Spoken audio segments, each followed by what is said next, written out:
चटपटी मज़ेदार कहानी देवरानी जेठानी की, जो आपस में तो बड़े प्यार से रहती थी, लेकिन अंदर क्या था आइए बताते हैं। अरे बहू कहाँ रह गई बड़ी बहू, आओ आके ज़रा मेरे पास तो बैठो यहाँ पे। अरे बहू तुम मेरे पास रहती हो ना तो मुझे अपनी बेटी की कमी बिल्कुल महसूस नहीं होती है। अरे माँ जी मैं तो यहीं रहती हूँ हमेशा आपके पास। तो सीरियल देखने से पहले चलिए फटाफट पहले लंच कर लेते हैं, नहीं तो फिर बहुत ज़्यादा देर हो जाएगी। आपको तो पता है ना आपको देर से खाना दिक्कत करता है। हाँ हाँ बहू, अरे तू इतना ज़्यादा ख्याल रखती है ना मेरा कि मुझे किसी चीज़ के बारे में सोचने की ज़रूरत नहीं पड़ती है। अब तू है तो मुझे चिंता करने की क्या ज़रूरत है। अरे माँ जी वो तो हूँ मैं। तो चलिए अब ज़्यादा ज़िद मत करिए, चलिए चल के फटाफट पहले खाना खा लीजिए। इधर छोटी बहू आती है इस उम्मीद में कि शायद उसको भी थोड़ी बहुत इम्पोर्टेंस दे दी जाए।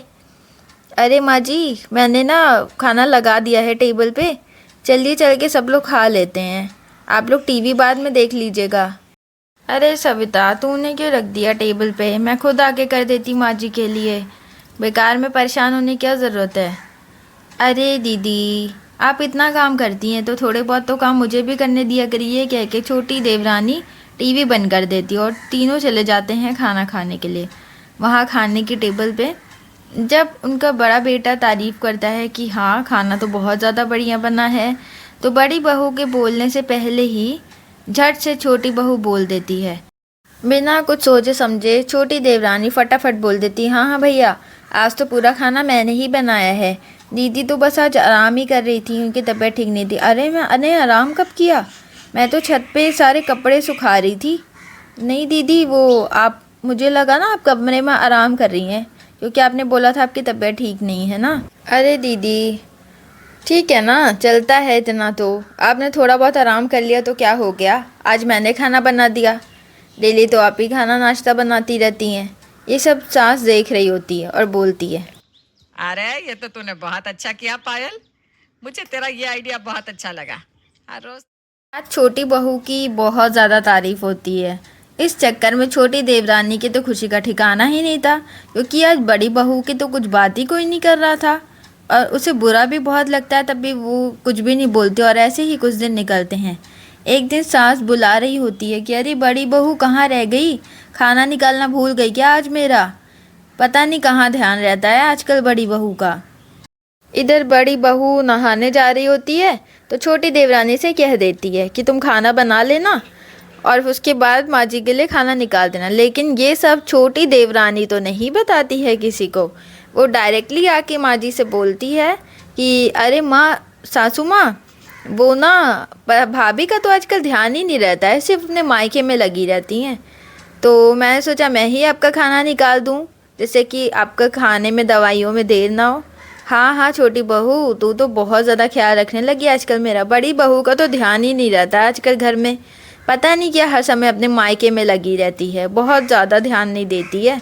हाँ हाँ माँ जी मैंने तो उनके कमरे के बाहर आवाज़ भी सुनी थी, वो फ़ोन पे बात कर रही थी, तो हो सकता है वो अपनी माँ से बात कर रही हो। 1 घंटे हो गए करीब, लेकिन तब भी वो कमरे से बाहर नहीं निकली हैं। तो छोड़िए क्या करना है, आप अपना लंच कर लीजिए। ये सब सास देख रही होती है और उस समय तो कुछ नहीं बोलती, लेकिन जैसे ही वहाँ पे बड़ी बहू आके खड़ी होती है कुछ समय, अब कविता तो नहा के जैसे ही बाहर आती है, आके देखती है डाइनिंग टेबल पे कि उसकी सास और छोटी देवरानी खाना खा रहे होते, तो उसे काफ़ी बुरा लगता है। वो बोलती है अरे माँ जी आज आपने बिना मेरे खाना खा लिया। से अलग रह रही है, पता नहीं कौन सी दुनिया में गायब रहती है तू। अरे हम लोग तुझे इतना प्यार करते हैं, हर चीज में तुझे पूछते हैं, लेकिन तुम हो कि पता नहीं कहाँ गायब रहती हो। हाँ जी मैं तो नहाने गई थी और मैंने तो इसे बता दिया था कि मैं नहाने जा रही हूँ और टाइम से आपका खाना भी निकालने को कह दिया था। अरे दीदी आप कितना झूठ बोलती हैं, आपने तो मुझे ऐसा कुछ भी नहीं कहा था, मैंने तो अपनी मर्ज़ी से खाना बना के निकाल दिया है माँ जी के लिए, जिससे माँ जी की दवाइयों में देर ना हो। अरे तुम ऐसा क्यों बोल रही हो सविता, तुम्हें भी पता है कि मैं झूठ नहीं बोल रही हूँ। बस करो कविता बहू, बहुत हो गया। इस घर में कभी भी लड़ाई झगड़े की आवाज नहीं आई, मैं आगे भी नहीं चाहती कि इस घर में कभी लड़ाई हो, इसलिए तुम अपना मुंह बंद रखो। आज पहली बार ऐसा हुआ था कि बड़ी बहू को छोटी बहू की वजह से काफ़ी बहुत ज़्यादा डांट पड़ी थी और इस चक्कर में वो अपने कमरे में जाकर रोने लगती है। जब राहुल आता है तो आके अपनी माँ से पूछता है कि माँ सब तो यहाँ पे इकट्ठा है, बाकी कविता नहीं दिखाई दे रही है, पता नहीं कहाँ है। होगी अपने कमरे में, किसी से बात करी होगी। वैसे भी उसका ध्यान आजकल अपने ससुराल वालों पर कम, बाहर की दुनिया पर ज्यादा है। अपने माँ के मुंह से ऐसे शब्द सुन के राहुल बहुत तेज़ घबरा जाता है और अपने कमरे में जाके देखता है उसकी पत्नी यहाँ बैठे रो रही होती है। और वो अचानक से पूछता है कि अरे क्या हो गया, इस तरह से क्यों रो रही हो, क्या बात है। अरे राहुल जी, अब मैं क्या बोलूँ, अब बस इस परिवार से मेरा मन भर चुका है, बहुत हो गया, मैं कुछ कहना नहीं चाहती हूँ। अरे माँ का मूड खराब होगा, तुम बेकार ही इतना बुरा मान रही हो, चलो चल के सबके साथ बैठो, तब तुम्हें खुद भी अच्छा लगेगा। ये सब बातें राहुल की सुन के कविता को थोड़ा अच्छा लगता है। वो अपने आंसू पोंछती है और कमरे के बाहर आके सबके साथ जाके बैठती है। लेकिन यही क्या था, घर में तो किसी ने ध्यान ही नहीं दिया कि कविता बहू भी यहाँ पे बैठी है। सब सिर्फ छोटी बहू से बातें कर रहे थे और उसे ये सब देख के काफ़ी बुरा लगता है और राहुल भी ये सब काफ़ी ज़्यादा नोटिस कर रहा होता है। तो अब सब कुछ साफ दिखाई देने लगता है। मन ही मन सोचता है कि छोटी बहू जो कि इस घर में घुल मिल नहीं पा रही थी और अब तो वो सबकी फेवरेट बन गई। राहुल ने मन ही मन ये ठान लिया था कि अब तो वो सच्चाई का पता लगा के रहेगा कि आखिर इस घर में चल क्या रहा है। और ऐसे ही कुछ दिन बीतते हैं, उसे कुछ समझ नहीं आता है कि हो क्या रहा है घर में। फिर एक दिन क्या होता है कि वो छोटी बहू के कमरे के बाहर से जा रहा होता है और वो सुन लेता है कि वो अपनी माँ से बात करी होती है। अरे माँ, आपने जैसे सिखाया था ना, मैंने वैसे ही सब कुछ कर दिया, अब मैं ही इस घर की फेवरेट बहू हूँ और अब तो बड़ी भाभी को तो कोई पूछ भी नहीं रहा है। बहुत अच्छा लग रहा है अब मुझे, अब हर कोई मुझे अटेंशन दे रहा है, मुझे इम्पोर्टेंस दे रहा है। ये सब कुछ सुनते हुए राहुल कमरे के अंदर आ जाता है और जैसे ही छोटी बहू मुड़ के देखती है वो बिल्कुल घबरा जाती है और डर जाती है।